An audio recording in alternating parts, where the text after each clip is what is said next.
नमस्कार दोस्तों, स्वागत है आपका अपने यूट्यूब चैनल। आज आपका है संडे। तो संडे का मतलब आज का आपका जो टाइम टेबल के अकॉर्डिंग जो आज का विषय है तो वो है सामान्य ज्ञान विविध। तो आज हम विविध के बारे में, सामान्य ज्ञान विविध में कुछ क्वेश्चंस डिस्कस करेंगे।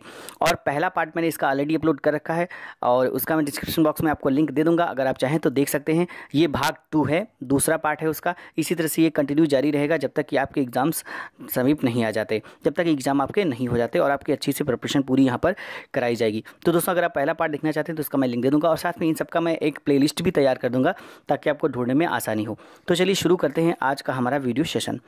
तो आज का जो क्वेश्चन हमारा है वो है मोहिनी अट्टम किस राज्य का शास्त्रीय नृत्य है। तो दोस्तों, ये मोहिनी अट्टम है, ये आपका किस राज्य का शास्त्रीय नृत्य है, ये आपसे यहाँ पर क्वेश्चन पूछा गया है। तो मोहिनी अट्टम जो है ये केरल का एक शास्त्रीय नृत्य है।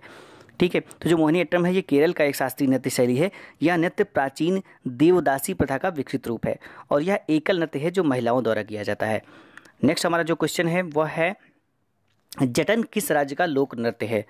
तो दोस्तों, जो ये जटन है ये किस राज्य का लोक नृत्य है, ये हमसे यहाँ पर पूछा गया है। तो जटन जो है यह पश्चिम बंगाल का लोक नृत्य है, यानी कि ऑप्शन नंबर 3 हमारा यहाँ पर सही हो जाता है। जटन किस राज्य का लोक नृत्य है, ये एक पश्चिम बंगाल का लोक नृत्य है। ठीक है, तो नेक्स्ट क्वेश्चन जो हमारे यहाँ पर है वह निम्न में से किस राज्य का लोक नृत्य करगम है। ठीक है, तो दोस्तों, जो लोक नृत्य है और शास्त्रीय नृत्य दो टाइप के नृत्य होते हैं और अगर आप चाहेंगे तो इन दोनों नृत्यों की लिस्ट मैं आपको एक डेडिकेटेड वीडियो में बनाकर दे दूंगा, जिसमें मैं लोक नृत्य और शास्त्रीय नृत्य को आपको बता दूंगा, किस जो इंपॉर्टेंट होंगे राज्यों के लोक नृत्य और शास्त्रीय नृत्य उनको मैं उसमें बता दूंगा। तो दोस्तों, इसमें जो क्वेश्चन हमारा है वो है निम्न में से किस राज्य का लोक नृत्य करगम है। तो दोस्तों, जो करगम है यह तमिलनाडु का लोक नृत्य है, यानी कि ऑप्शन नंबर यहाँ पर 4 हमारा सही हो जाता है। तो नेक्स्ट जो क्वेश्चन हमारा है वो है निम्न में से कौन भरतनाट्यम की नर्तिका नहीं है। तो दोस्तों, इसमें ऑप्शन हमारे पास 4 दिए गए हैं, इसमें आपको बताना है कि निम्न में से कौन नर्तिका जो है वो भरतनाट्यम से संबंधित नहीं है।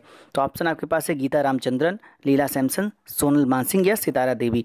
तो यहाँ आपको बताना है कि कौन जो है ये भरतनाट्यम की नर्तिका नहीं है। तो जो सितारा देवी है, यानी कि ऑप्शन नंबर आपका यहाँ पर 4 सही हो जाता है। सितारा देवी जो है ये भरतनाट्यम की नर्तिका नहीं है, बाकी सभी जो है ये भरतनाट्यम के नर्तिका हैं, भरतनाट्यम के नर्तक या नर्तिकाएँ हैं। तो यहाँ पर मैं बता दूं कि जो सितारा देवी हैं भारत की प्रसिद्ध कथक नृत्यांगना थी। तो जो सितारा देवी थी ये भरतनाट्यम नर्तिका नहीं है, ये एक कथक नर्तिका थी, नृत्यांगना थी। इनका जो मूल नाम था ये धनलक्ष्मी और घर का नाम धन्नो था। इन्हीं संगीत नाटक अकादमी सम्मान 1969, पद्मश्री 1973 एवं कालिदास सम्मान 1995 आदि पुरस्कारों से सम्मानित किया जा चुका है। तो जो हमारे यहाँ पर नेक्स्ट क्वेश्चन है वह है निम्न में कौन सा भारतीय लोक नृत्य है। तो इसमें आपको बताना है कि इनमें से कौन सा भारतीय लोक नृत्य है। मोहिनीअट्टम, कथकली, मणिपुरी, गरबा। तो देखिए दोस्तों, इसमें जो लोक नृत्य की बात की जा रही है तो जो गरबा हमारा है, यानी कि ऑप्शन नंबर 4 जो है यह एक लोक नृत्य है। बाकी जो ये मोहिनीअट्टम है, कथकली है या मणिपुरी है, ये तीनों के तीनों आपके शास्त्रीय नृत्य की श्रेणी में आते हैं। तो यहाँ पर बता दूं कि जो ये गरबा है ये गुजरात का लोक नृत्य है, जबकि जो शेष तीनों विकल्प इसमें जो दिए गए हैं वो शास्त्रीय नृत्य की श्रेणी में आते हैं। जो गरबा नृत्य है गुजराती महिलाओं द्वारा किया जाने वाला एक नृत्य है और ये जो नृत्य है ये नवरात्रि, शरद पूर्णिमा, बसंत पंचमी, होली और अन्य उत्सवों पर किया जाता है। तो दोस्तों, जो अगला क्वेश्चन हमारे यहाँ पर है वह है कथकली किस राज्य का शास्त्रीय नृत्य है। तो यहाँ पर दोस्तों, जो कथकली है ये किस राज्य का शास्त्रीय नृत्य है, ये आपसे यहाँ पर पूछा गया है। तो जो कथकली है यह केरल का शास्त्रीय नृत्य है, यानी कि ऑप्शन नंबर यहाँ पर 4 हमारा सही हो जाता है। नेक्स्ट क्वेश्चन हमारा है निम्न में कुचिपुड़ी किस राज्य का शास्त्रीय नृत्य है। तो दोस्तों, जो ये कुचिपुड़ी है ये आंध्र प्रदेश का शास्त्रीय नृत्य है, यानी कि ऑप्शन नंबर 2 हमारा सही हो जाता है। नेक्स्ट हमारा जो क्वेश्चन यहाँ पर है वह है निम्न में किस राज्य का शास्त्रीय नृत्य भरतनाट्यम है। तो दोस्तों, जो भरतनाट्यम है ये किस राज्य का शास्त्रीय नृत्य है। तो ये जो है तमिलनाडु का शास्त्रीय नृत्य है भरतनाट्यम, यानी कि ऑप्शन नंबर 3 हमारा यहाँ पर सही आंसर हो जाता है। भरतनाट्यम तमिलनाडु का शास्त्रीय नृत्य है। नेक्स्ट हमारा यहाँ पर क्वेश्चन है कि गुरु गोपीनाथ निम्न में से किसके प्रतिपादक थे। तो दोस्तों, जो गोपीनाथ थे, गुरु गोपीनाथ, इस निम्नलिखित में से किसके प्रतिपादक थे, ये हमारे यहाँ पर क्वेश्चन। तो दोस्तों, जो गुरु गोपीनाथ थे ये कथकली के प्रतिपादक थे, यानी कि ऑप्शन नंबर हमारा 2 यहाँ पर सही हो जाता है। तो गुरु गोपीनाथ जो है ये कथकली के प्रतिपादक थे। अन्य नर्तकों में कल्लतोल नारायण मेनन, मृणालिनी साराभाई, उदय शंकर एवं कृष्णन कुट्टी हैं। कथकली नृत्य शैली का सर्वश्रेष्ठ प्रशिक्षण संस्थान भारत पूजा स्थित केरल कालामंडलम है। तो दोस्तों, जो कथकली का जो प्रशिक्षित सबसे ज़्यादा प्रशिक्षित संस्थान है वो आपका पूजा स्थित केरल कालामंडलम है। ठीक है, तो नेक्स्ट जो हमारे यहाँ पर क्वेश्चन है यानी कि क्वेश्चन नंबर 10, निम्न में कौन सा नृत्य एक शास्त्रीय रूप है। तो दोस्तों इसमें आपको बताना है कि ये सारे नृत्य जो नाम दिए गए हैं इनमें कौन सा नृत्य एक शास्त्रीय नृत्य है। तो दोस्तों इसमें जो ओडिसी है यानी कि ऑप्शन नंबर 3 हमारा यहाँ पर, सॉरी ओडिसी कर लीजिए, ऑप्शन नंबर 3। दोस्तों जो ओडिसी है यह एक शास्त्रीय नृत्य है, बाकी सारे ये शास्त्रीय नृत्य यहाँ पर नहीं है। ठीक है, शेष सारे ये जितने भी है पंडवाली, बांग्ला, कलबेलिया, ये सारे के सारे लोक नृत्य की श्रेणी में आते हैं। जो ओडिसी है यह एक शास्त्रीय नृत्य है। नेक्स्ट क्वेश्चन हमारा है, निम्न में कौन सा लोक नृत्य कर्नाटक से संबंधित है। तो दोस्तों इसमें से आपको बताना है कि इसमें कौन सा लोक नृत्य है वो जो कि कर्नाटक से संबंधित है। तो इसमें जो यक्षगान है यानी कि ऑप्शन नंबर 2 जो हमारे यहाँ पर सही हो जाता है, यह कर्नाटक से संबंधित है। तो यक्षगान जो है यह कर्नाटक का अर्धशास्त्रीय नृत्य है। इसमें ग्रामीण पृष्ठभूमि की एक नृत्य शैली होती है जिसमें कथा एवं नृत्य दोनों का समावेश होता है। इस नृत्य की जो भाषा है कन्नड़ तथा विषय जो है पौराणिक हिंदू महाकाव्यों पर आधारित होता है। सूत्रधार एवं विदूषक इसके मुख्य पात्र होते हैं। नेक्स्ट हमारा जो क्वेश्चन है वह है, निम्न में कौन सुप्रसिद्ध तबला वादक है। तो दोस्तों तबला वादक आप अच्छे से जानते होंगे, इसमें से कौन जो है आपसे पूछा गया है कि तबला वादक है, सुप्रसिद्ध जो है तबला वादक है। तो इसमें दोस्तों जो जाकिर हुसैन है, काफ़ी फेमस हस्ती हैं ये। तो जो जाकिर हुसैन है यह एक तबला वादक हैं, यानी कि ऑप्शन नंबर 3 हमारा यहाँ पर सही हो जाता है। नेक्स्ट क्वेश्चन अगर हम देखें यानी कि क्वेश्चन नंबर 13, तो वो है चंडीगढ़ का रॉक गार्डन किसका बनाया हुआ है। तो ये भी काफ़ी इंपॉर्टेंट क्वेश्चन है और एग्जाम में कई बार रिपीट हुआ है। दोस्तों जो चंडीगढ़ का रॉक गार्डन है यह नेक चंद्र का बनाया हुआ है, यानी कि ऑप्शन नंबर 2 हमारा यहाँ पर सही आंसर हो जाता है। तो चंडीगढ़ का जो रॉक गार्डन है ये नेक चंद द्वारा निर्मित विश्वविख्यात है। इसे नेक चंद रॉक गार्डन के नाम से भी जाना जाता है। तो इसका जो दूसरा नाम है वह है नेक चंद्र रॉक गार्डन, इस नाम से भी आपको ये जो है गार्डन जाना जाता है। नेक्स्ट हमारा क्वेश्चन है, धार्मिक त्यौहार दुर्गा पूजा किस राज्य में उत्साह से मनाया जाता है। तो दोस्तों ये जो धार्मिक त्यौहार दुर्गा पूजा है ये आपका